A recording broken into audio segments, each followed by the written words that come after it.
Amigos y amigas del Arriero, nos encontramos como siempre para conversar sobre una nueva publicación y estoy con Dora Sales, traductora literaria, ella es española y ha escrito un libro que yo sé que a muchos amigos les ha llamado la atención, a mí me llamó también mucho el título, que se llama José María Arguedas y el cine. Dora, ¿cómo una traductora literaria llega a ofrecernos un libro sobre Arguedas y el cine? ¿Cómo te encontraste tú con Arguedas? En primer lugar, Javier, muchas gracias por el interés y por esta entrevista. Y realmente llego a Arguedas, no solo a Arguedas y al cine, eso ha sido más reciente, pero llego a Arguedas hace ya prácticamente 20 años, cuando estaba estudiando la carrera en la universidad en España. Y aunque yo estudié filología inglesa, y todo digamos, el contexto literario en el que tenía que estudiar era en ámbito anglófono, escogí una asignatura optativa, escogía todas las optativas de literatura y una era literatura hispanoamericana. Y en esa asignatura José María Arguedas era parte del programa y teníamos una lectura obligatoria de él que era... ¿Cuál era la lectura? Los ríos profundos. Y ahí directamente me enamoré de Arguedas. Yo recuerdo que leí la novela del tirón, sin moverme prácticamente, sorprendida sobre todo por ese uso del castellano que a mí me resultó deslumbrante y realmente nuevo, no había conocido nada parecido y entonces me fascinó y me hice un poco la reflexión respecto a que yo estaba aprendiendo un idioma extranjero por voluntad propia, ¿no? Me gustaban los idiomas, estaba aprendiendo inglés, alemán, la carrera, pero entonces me hice esa reflexión de pronto de cómo sería si te impusieran un idioma, si el idioma que tú estimas lo maltratan. Y entonces me cautivó mucho la forma de escribir de Arguedas y un poco su historia, ¿no? y su proyecto literario. Y por ahí llegué a Arguedas. Bueno, en realidad él fue un gran traductor, ¿no? Traductor cultural. Sí, digamos, un traductor cultural que escribió sobre traducción, que defendió la traducción, y que tradujo y no solamente, como digo, lo hizo a nivel práctico como traductor, sino que reflexionó y tiene varios artículos verdaderamente pioneros en su momento sobre lo que es la traducción, una visión verdaderamente moderna de la traducción, cuando en los estudios de traducción de la época había una mirada mucho más lingüística en torno a la traducción, que luego ha cambiado con los años. Arguedas ya tenía esa mirada, que es la actual mirada, la mirada contemporánea sobre la traducción, o sea que siempre ha ido como por delante en prácticamente todo. Tú dices en la introducción, si no me equivoco, que Arguedas es un rebelde. Sí. ¿Cuál es la idea, esta idea, cómo llegas tú a esta conclusión, digamos, o esta afirmación? Me llamó la atención. Yo creo que Arguedas es un rebelde porque iba un poco contra lo lógico en su tiempo, contra la corriente, a pesar de todas las dificultades, él seguía buceando, buscando, explorando, porque realmente toda su obra es una exploración que nunca terminó hasta el final. Es decir, la evolución, hay pocos escritores, hay pocos autores que evolucionen tanto a nivel creativo y a nivel narrativo como lo hizo Arguedas. Cada uno de sus textos, desde los relatos hasta las novelas, cada uno cronológicamente son realmente un paso adelante, un avance, un riesgo, una exploración, y él en eso nunca cejó. Y yo creo que era un rebelde en ese sentido también, ¿no? En el sentido de ir contracorriente, de luchar, de pelear, a pesar de que casi todo lo tenía a veces en contra. En el libro, ya para entrar al libro mismo, tú hablas de la relación de Arguedas con el cine desde diferentes ángulos, ¿no? Es una cosa que me ha gustado mucho de la lectura del libro, que uno puede pensar, bueno, será pues lo que él escribía sobre cine, pero no, son varias las aproximaciones, son como varias capas, y me hace pensar un poco que Arguedas permanentemente siempre estaba como develando las capas de una realidad que no terminaba de entenderse, además, ¿no? Pero el primer tema que trata el libro es el tema de la relación entre Arguedas y lo que se llamó en su momento, y se le conoce así, a la Escuela de Cusco, ¿no? Y ahí ya tú planteas algo que creo que a muchos cineastas ha sido un problema, trabajar Arguedas en el cine. ¿Por qué? Porque es que los cineastas no lograron en su momento, ¿no? Estoy hablando de los años 60 y después en algunas adaptaciones cinematográficas posteriores, porque y en el caso de los cusqueños o Figueroa, no logran, ¿no? Mostrar o traducir, porque es traducir también, a la imagen lo que Arguedas, o al cine, lo que Arguedas nos narraba. ¿Por qué tuvieron tantas dificultades para hacerlo, ¿no? Yo básicamente creo que también había digamos, unas dificultades técnicas, unas dificultades evidentemente técnicas, de presupuestos, incluso, y lo digo con todo el cariño y el respeto, incluso de formación fílmica por parte de los propios realizadores. Eran gente apasionada, enamorada del cine, que crearon realmente proyectos pioneros como el Cine Club Cusco, en el que llevaban, gracias al cual llevaban al Cusco películas de todo el mundo, películas que incluso hoy serían pioneras el poder proyectarlas en cualquier cine, porque ya el cine comercial está copando las carteleras en todas partes. Incluso algunas llegaban a Cusco, pero no llegaban a Lima. No llegaban a Lima. Venían por Buenos Aires. Efectivamente, o sea, eran realmente unos pioneros, unos apasionados, era gente muy curiosa, muy dinámica, pero y con todo el cariño lo digo porque no es una crítica, pero es una descripción de lo que realmente sucedía. Les faltaba formación, era gente que era muy autodidacta en ese sentido, y eso yo creo que de alguna forma se evidencia. Luego lo que intentaron hacer, falta de presupuestos, una formación técnica muy autodidacta, eso dio como resultado el que, a pesar de toda esa voluntad que tenían y esa pasión que tenían, de alguna forma las películas resultasen, hablo de las de ficción, porque los documentales, evidentemente ellos estaban filmando la realidad, pero cuando intentan hacer ficción, cuando tratan de hacer una película de ficción y dan ese salto y tratan de hacer una película de ficción, que de hecho es la primera y hay que valorarla enormemente, ¿no? Porque es una enorme película con un enorme esfuerzo y una aportación que siempre quedará ahí en la historia del cine peruano y universal, pero no lograron, ¿no?, generar esa emoción que genera la ficción, que realmente transmite, que llega.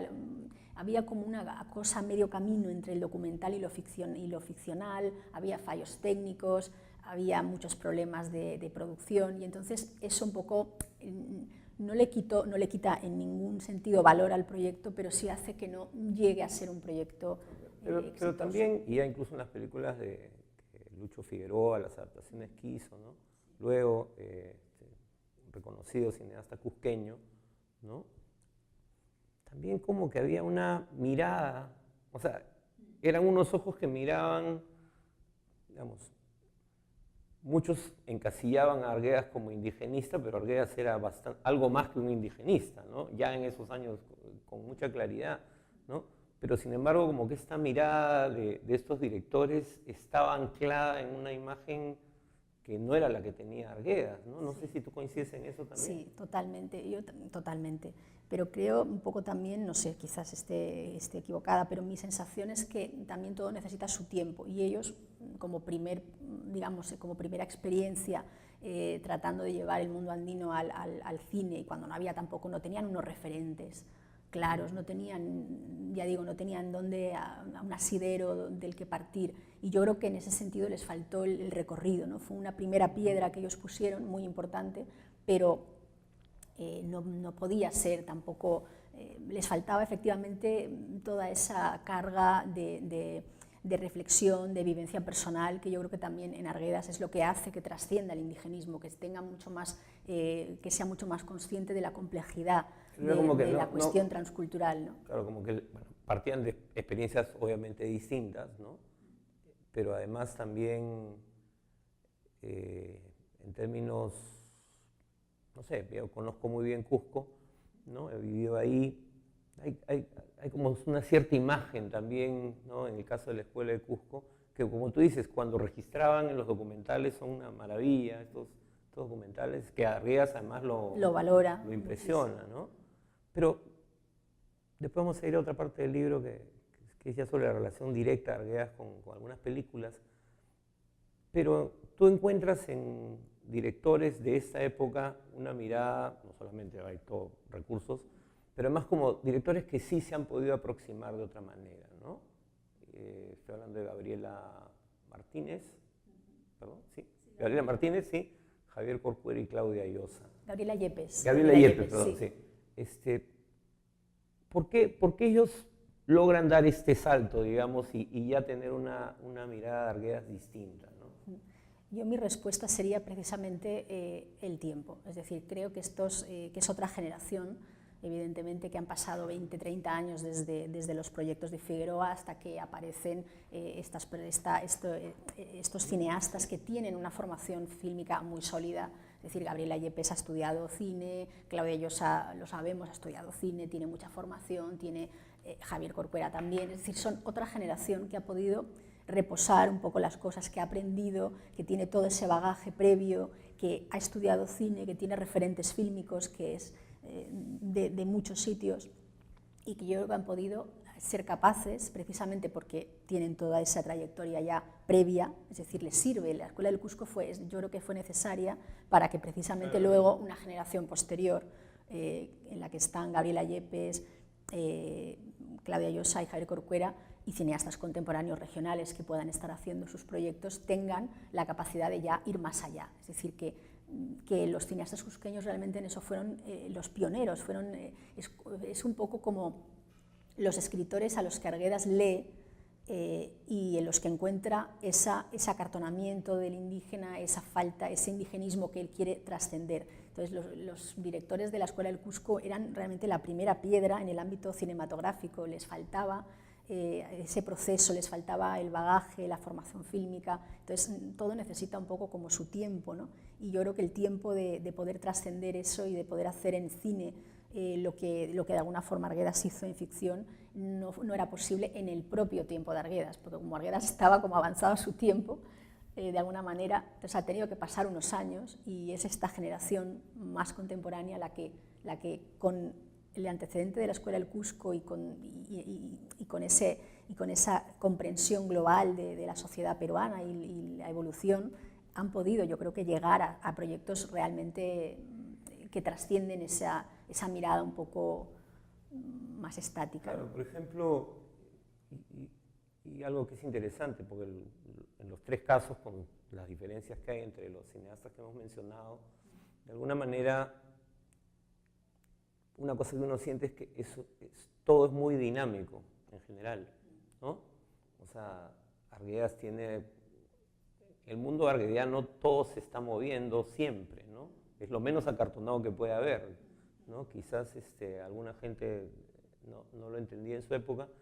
Entonces, claro, en el caso de Danza, por ejemplo, ¿no? Que son reelaboraciones, es una reelaboración, o sea, el hecho de la danzante mujer, que bueno, también lo vemos en Sigo Siendo, ¿no? Con Palomita, pero es como que no se hubiese podido hacer porque había una mirada estática, a veces incluso los antropólogos, yo soy antropólogo, entonces se tenía como una foto del mundo andino como algo congelado, ¿no?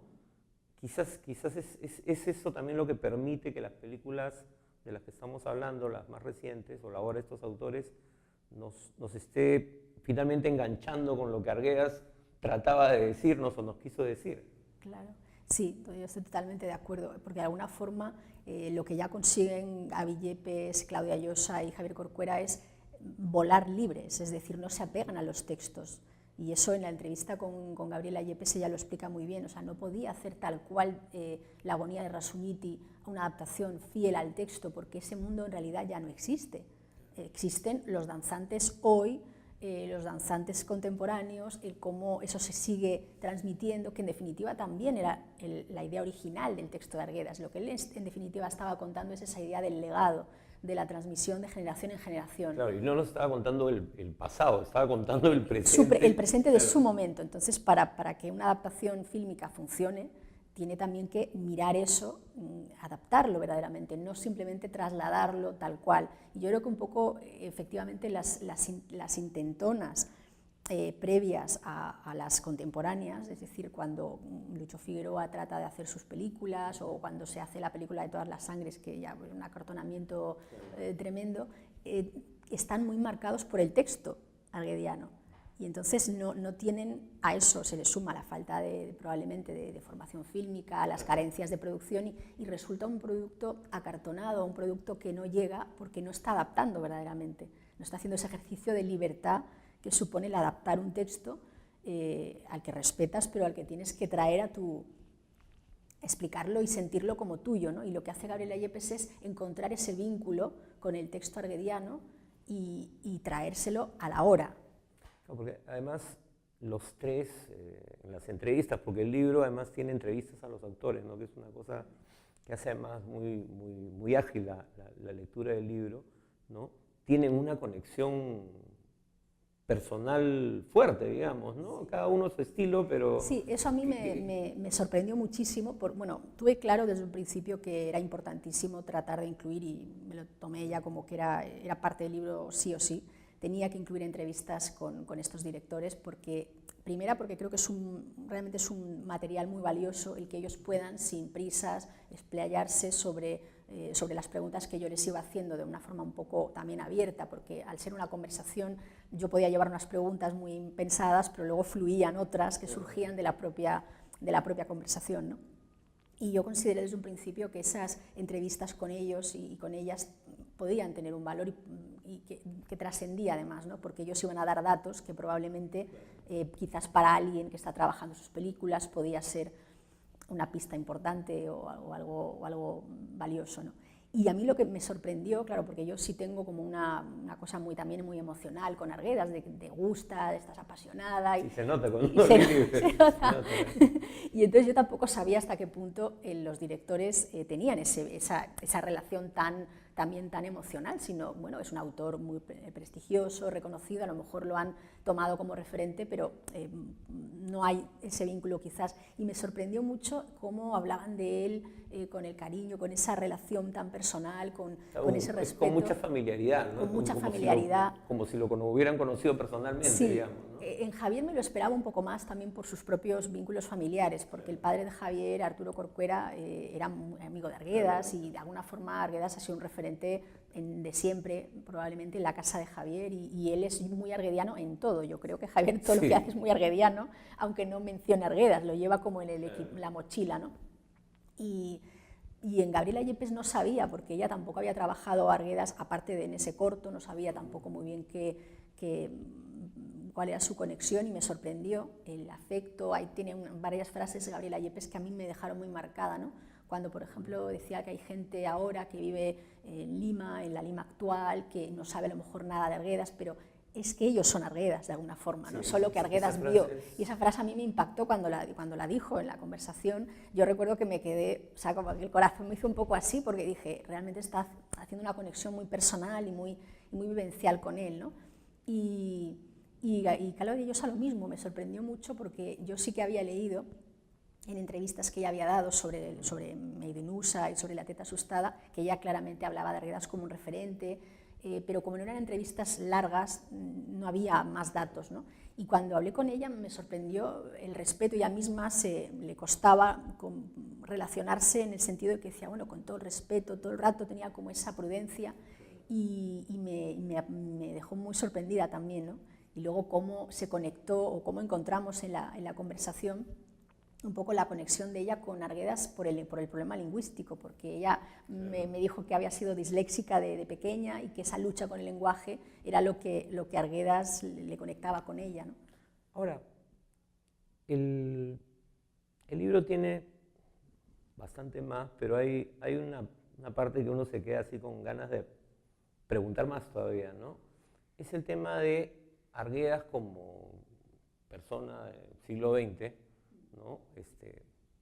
Le gustaba el cine, ¿no? O sea, no hay muchos textos en realidad, no hay muchas referencias, pero tú has podido hurgar, digamos, con los familiares de Arguedas, y aparecen tres películas en total mencionadas, ¿no? Y claro, una de ellas es Los Siete Samuráis, ¿no? Entonces, tú me decías antes de empezar que te había sorprendido A mí, cuando yo vi que, que hablaban de los 7 samuráis, dije, claro, ¿no? Rápidamente hice la conexión, pero ¿cómo así es que a Arguedas le gustaba una película como Los 7 samuráis de Kurosawa? A mí, efectivamente, esa primera parte, que es la parte de Arguedas y el cine en primera persona, luego están las adaptaciones que se han hecho y luego está digamos, su influencia en Claudia Llosa y en Javier Corcuera. A mí esa primera parte también me resulta muy, muy jugosa, a mí me encantó trabajarla, la disfruté mucho al trabajarlo, porque era como ir rastreando pistas debajo de las piedras prácticamente. Él no dejó escrito que prácticamente nada, más allá del artículo Películas de Gesta, en el que habla de las películas documentales de los cineastas del Cusco y que se publicó en prensa y que está reproducido íntegramente en el libro. Pero luego él ni siquiera en las cartas no he encontrado nada, ni en los diarios del Zorro de Arriba y el Zorro de Abajo, claro, no hay menciones, ¿no? No hay menciones. Entonces, de hecho, un poco el germen del libro, la semilla del libro surge cuando yo por casualidad y por privilegio veo unas fotos tomadas por Arguedas en Chimbote y en Sagallo, que es un pueblo de España, claro, donde hizo su tesis, ¿no? Y veo unas fotos tomadas por él y de repente digo, bueno, aquí hay una calidad, no sé si me puede el cariño y también yo me apasiono sola, pero me pareció que eran fotos de calidad, que no eran fotos así tomadas de una manera, sino que había como una plástica, una estética detrás, y yo me sorprendió. Y hice alguna conexión mental muy rápida con las fotos que tomaba Juan Rulfo, que era muy amigo de Arguedas y sí estaba muy conectado con el cine. Se admiraba muchísimo. Muchísimo, ellos tenían una relación muy fraternal y de cariño muy grande, que tampoco ha quedado mucha constancia realmente de esa amistad tan profunda que ellos tenían, ¿no? Y entonces de pronto le pregunté a Carolina, le dije, oye, por casualidad, a Carolina Tellier, sí, perdón, que yo digo Carolina y creo que todo el mundo sabe de quién hablo, Carolina Tellier, y le pregunté, le dije, oye, ¿y a José María le gustaba el cine? Casi una pregunta como, no sé, pensando que no tenía mayor recorrido. Y me dijo ella, sí, le gustaba mucho. Entonces me contó ella esa anécdota de que a él le gustaban mucho los 7 samuráis, que él la había visto y que les decía que a ella y a su hermano Sebastián, que cuando la pusieran en Lima los llevaría a verla. Y entonces yo pensé, cuando me dijo los 7 samuráis de Kurosawa, dije, madre mía, los 7 samuráis de Kurosawa. O sea, sí, tenía sentido, pero claro,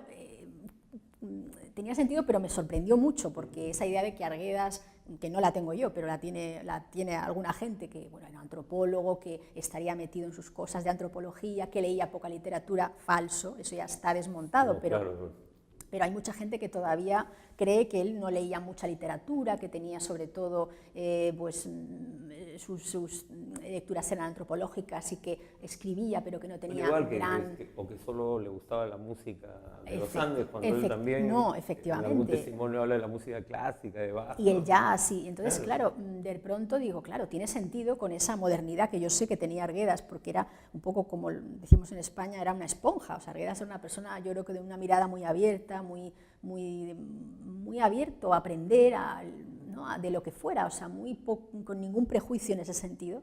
Y entonces tenía lógica, pero me sorprendió. Y entonces recuerdo que dije, Kurosawa, qué cosa, ¿no? O sea, entonces ahí me vino, de hecho, la idea de indagar en su relación con el cine. Luego, la pena es que no quedan constancia por parte suya y tampoco queda mucha gente que pueda recordar con fiabilidad, porque claro, siempre hay que ser precisos, ¿no? Yo no he puesto ningún dato del que yo no tenga prueba. Pero es curioso porque, por ejemplo, hay una serie de intelectuales peruanos, artistas, que siempre han hablado de lo que Arguedas les enseñó, ¿no? Que siempre decían, Arguedas nos enseñó el Perú, nos enseñó la música del Perú, nos enseñaron los retablos, ¿no? Todo el rol de él de gran animador cultural, pero nunca nos han contado qué cosas le enseñaron ellos a él. Exacto. Y él siempre reivindicaba que estos amigos, estoy pensando en Siglo, estoy pensando en Westphalen, ¿no? Gente con la que él compartió mucho, la relación era de ida y vuelta, ¿no? Sí, totalmente. Yo creo que en ese sentido, como él era muy modesto, era una persona que no le gustaba hacer alarde de lo que leía o de lo que sabía o de lo que... siempre tenía esa cosa de ¿no? De encontrarse a veces, y ese fue un poco también el problema en la famosa mesa redonda de todas las sangres, que él se sintió muy atacado y no tuvo en ese momento la capacidad de decir todo lo que él había leído o de justificarse en un sentido literario, porque tenía esa cosa de la modestia, ¿no? Y yo creo que precisamente, que seguramente él vio muchísimas películas que nos sorprenderían y que probablemente, y esa es un poco una tesis que yo esbozo en el libro, pero que habría que rastrear más, y ojalá de aquí surjan trabajos por parte de gente joven claro, que esté en estudios de cinematografía, de cine, y que de repente encuentre las pistas, porque yo estoy casi segura de que hay muchas cuestiones, que en una persona tan abierta, tan esponja como Arguedas, él se dejaba influir por todo, no tenía en ese sentido ningún prejuicio. Y yo creo que probablemente algunas cuestiones de sus novelas, aparte de tener referentes literarios, probablemente tenían referentes fílmicos. Y yo creo que, claro, que por ejemplo, hay algo en Los ríos, en El zorro de arriba y El zorro de abajo, que probablemente proviene de Kurosawa, esa cosa del Rashomon, de diferentes puntos de vista para explicar una... Claro, que totalmente es algo muy novedoso en la ficción de su tiempo, es algo, una técnica posmoderna que él avanzó, que se hizo mucho después, ya en los 80s, en ficción internacional, y que él pudo tomar de Kurosawa. ¿Por qué no? Porque pudo haber visto Rashomon si ya había visto algo de Kurosawa, como eran Los siete samuráis. Entonces es una hipótesis que yo lanzo, que no lo sé. Necesitamos que algunos cineastas... Claro, indaguen, lean las novelas de Arguedas. Lean con otro ojo, digamos. Lean de otra manera Arguedas, ¿no? Y luego, como digo, hay poca constancia, pero aparte de Los siete samuráis, Sibila Redondo, la viuda de Arguedas, me dio también otra pista de una película que ella recordaba haber visto con él y que a él le encantaba, y además le recordaba una escena que era la escena que más le gustaba a él, que es Un hombre y una mujer, de Claude Lelouch, que también sorprende, porque dices, bueno, un autor francés del nuevo cine francés, esta cosa tan... Pero claro, no, pero es un poco lo que tú dices, él era un hombre de su época. Abierto, claro, de su época, abierto, curioso, yo creo que muy culto, pero muy modesto, y entonces no decía todo lo que él veía, sabía, sino que lo iba asimilando. Y además en la correspondencia con los directores cusqueños, sí, hay una mención Orfeo Negro, sí, que evidentemente vio, te dice que vio la película, porque sí, si no, la referencia no... Yo explico con prudencia eso porque, claro, no sé si la referencia partió inicialmente de los cineastas cusqueños o de él, pero yo creo que queda claro que partía de él, y así lo explico, y eso me dio la pista, ¿no? También hay una referencia porque él precisamente les dice, esta escena, cuidado, porque puede parecer, o sea, que él tiene toda esa amplitud de crítica de que está pensando en cine y que sabe de cine, más de lo que quizás podamos llegar a saber nunca, porque no ha quedado constancia. Entonces esa pista que está en una de las cartas que Arguedas les manda a los cineastas del Cusco, con referencia a Cuculi, pues también me llevó la idea de que evidentemente había visto Orfeo Negro, que por fechas encaja que la vio. No, porque las tres películas que se mencionan son películas de su claro, época, ¿no? que él pudo ver, lógicamente, que las vio. Bueno, Dora, nos vamos a quedar con esa tarea para la gente que se anime. Los investigadores jóvenes y para los Ojalá. arguedianos, que son una multitud en nuestro país, ¿no? De seguir explorando lo que Dora de alguna manera nos ha mostrado y sobre lo que hemos conversado en el libro José María Arguedas y el cine. El libro ya está en venta en las librerías, fue presentado en la librería El Virrey hace unos días. Y gracias por la conversación, esperemos tenerte pronto acá por Lima. Amigos, yo me despido hasta la próxima edición del Arriero.